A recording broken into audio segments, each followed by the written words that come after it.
now give the floor to the distinguished representative of the Philippines to introduce an address by the head of state. Excellencies, I have the honor to introduce the President of the Republic of the Philippines, His Excellency Mr. Rodrigo Roa Duterte.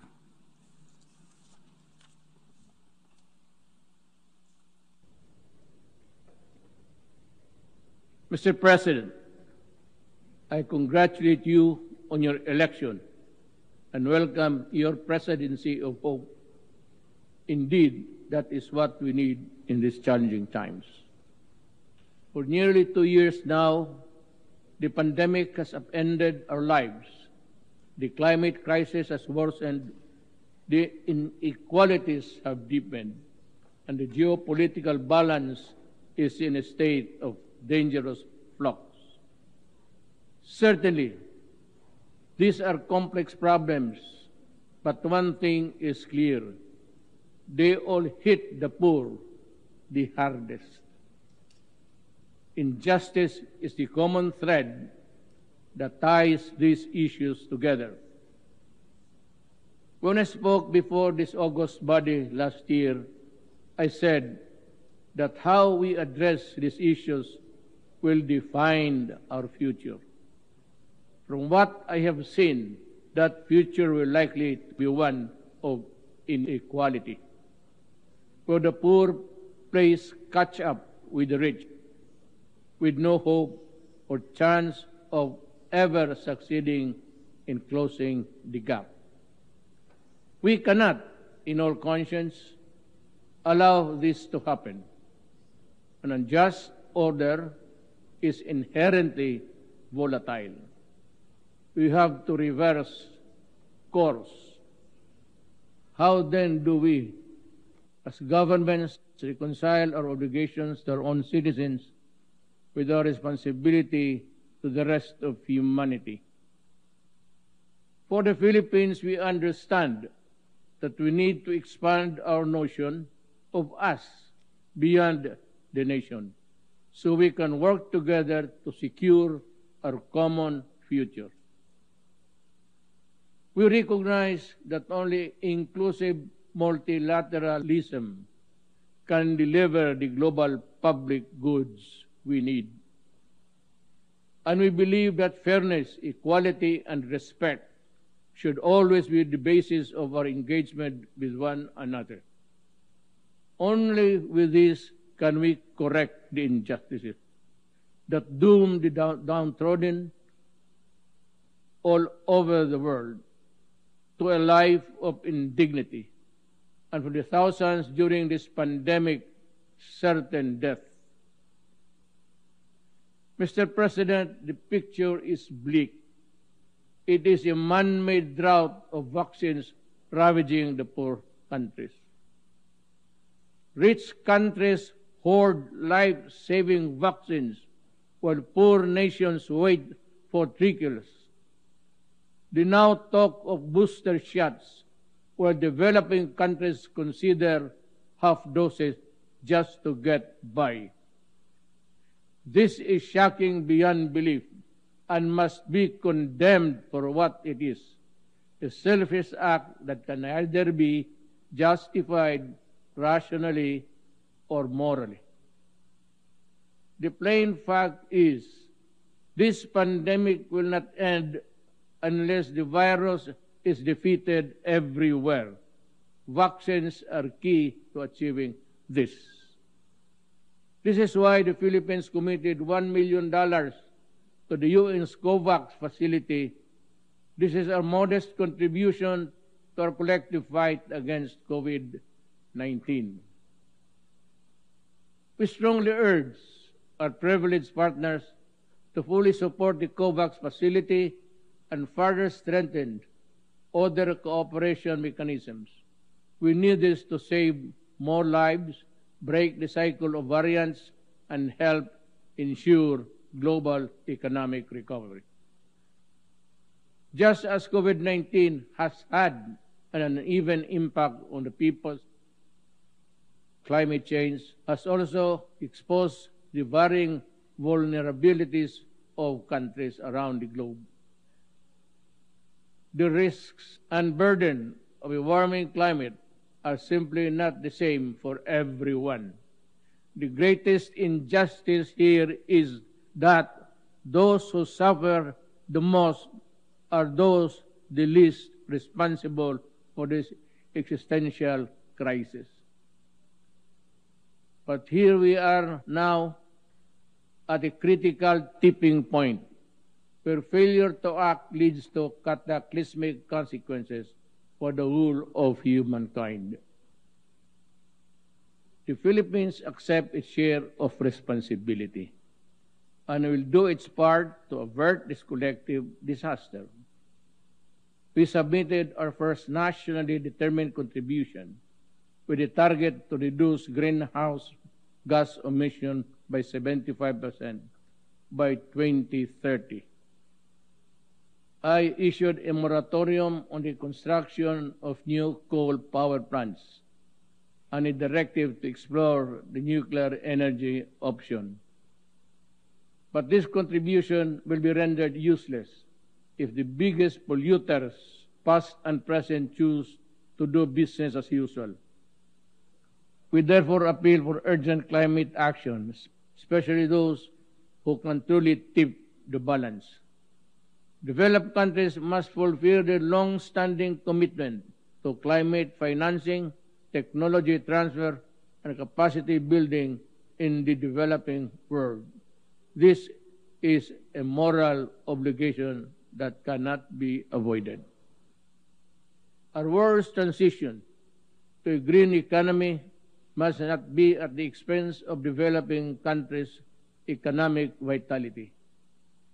It simply cannot be, or it would be another travesty of justice. Mr. President, the Filipino people aspire for stable, comfortable, and secure life founded on freedom, justice, and equality. We have made significant strides on this after more than a century of nation building. Today, the Philippines is a middle-income economy and a thriving democracy. But difficult challenges remain. This we do not deny. Millions of Filipinos work abroad under the most difficult and inhumane of circumstances.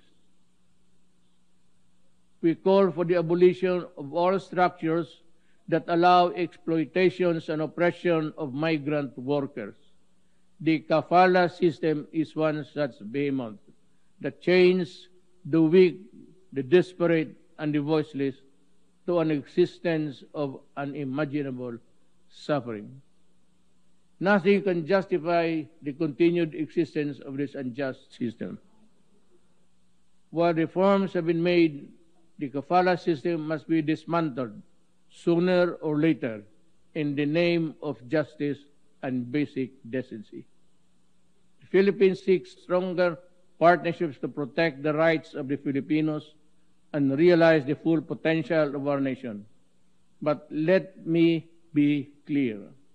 What we mean is partnership that respects our people's agency. Let me say this again. My government has a mandate and obligation to my people.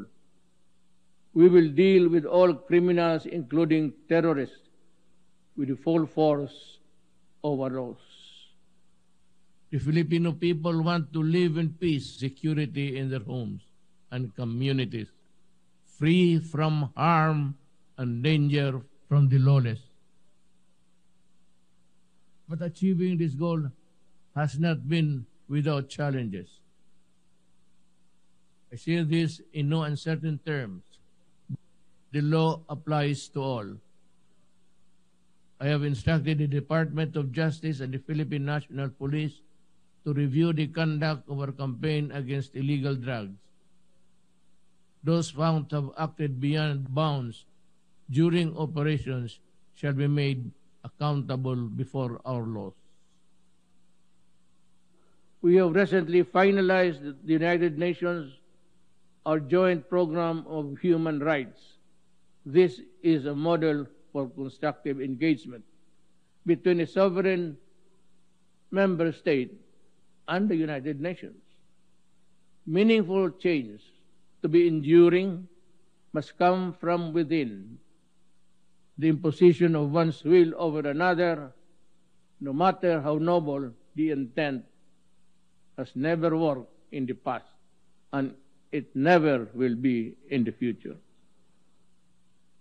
How many more countries shall be made to unravel and descend into chaos before the powerful heed the simple lesson?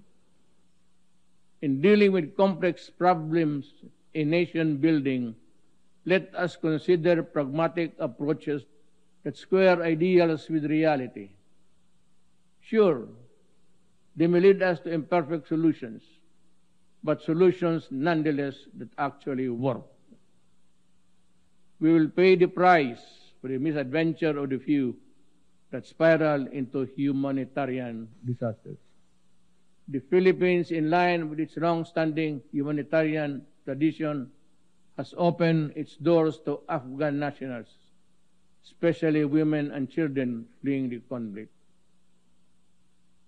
As one global community, we must do our utmost to help the Afghan people and all those who continue to suffer. For the Rohingyas, I have instructed our Department of Justice to work closely with the UN High Commissioner on Refugees to prepare a cooperation program for a specific number of Rohingyas consistent with our capacities. The Philippines has limited resources during these extraordinary times. But what we can do for humanity and will uplift human dignity, we will. Mr. President, in a period of profound geopolitical change, it is vital that all countries, big and small, commit to the rule of law fully and firmly. For a world without law is a world of disaster, where the weak is at the mercy of the strong. There can therefore be no other acceptable basis for a global order but the law. We must resolve disputes peacefully, as we manifested in the Manila Declaration of Peaceful Settlement of International Disputes. The Philippines is one with the ASEAN and other stakeholders in ensuring that the South China Sea remains a sea of peace, security, and prosperity. The 1982 UNCLOS and the 2016 Arbitral Award of the South China Sea provide a clear path towards a just, fair, and win-win solution for all.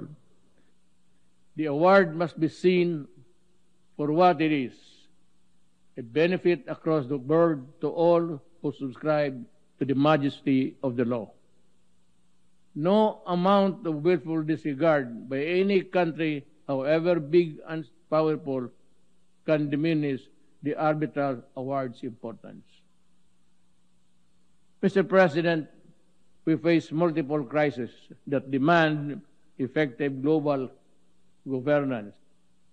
Yet our institutions, including the United Nations, have proven to be inadequate. The UN is a product of an era long past. It no longer reflects the political and economic realities of the world.